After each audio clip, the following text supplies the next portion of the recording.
دەستپێکی ساڵی نوێی خوێندن لە هەموو قوتابیانی خۆشەویست پیرۆز دەکەم و سوپاسی مامۆستایانی بەڕێز دەکەم کە هەمیشە لە ڕێزی پێشەوەی خزمەتکردنی گەل و وڵاتەکەمان بوون بەوەی کە نەوەیەکی نوێ پەروەردە دەکەن.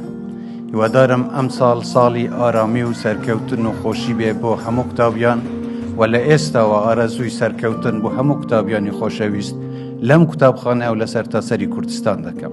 لە هاتنە ژوورەوەم قوتابیەکی زۆر خۆشەویست پێشوازی لێکردم و زۆر سەرسام بووم بە توانایی لە قسەکردن لە بیرکردنەوە و دەستخۆشی لە مامۆستایان دەکەم کە توانیویانە خەڵکی وا و قوتابی وا پەروەردە بکەن.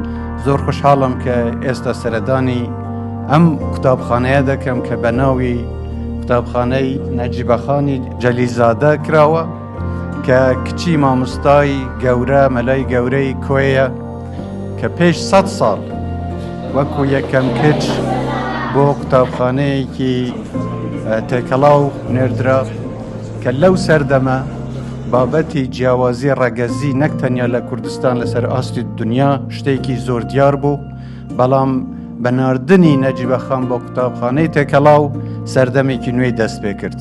ئێمە چەندین موژدەشمان پێیە بۆ خەڵکی کۆی و دەوروبەری.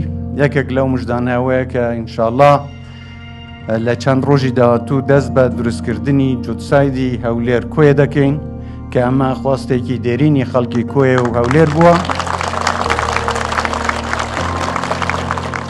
هەروە موژدەیەکی تریشم پێە کە ئەویش بڕیارمان داوە بۆ بە قەزاکردنی ناحیەی تاک وەکو یەکێک لە کۆنترین ناحیەکانی کوردستان بیری هەموو لایەک بینمەوە کە ئەمڕۆ ڕۆژی پیرۆزی ڕێفراندۆمیشە. هەر بەو بۆنەوە دەستخۆشی ئەم ڕۆژە پیرۆز و مێژوویە لە هەموو خەڵکی کوردستان دەکەم.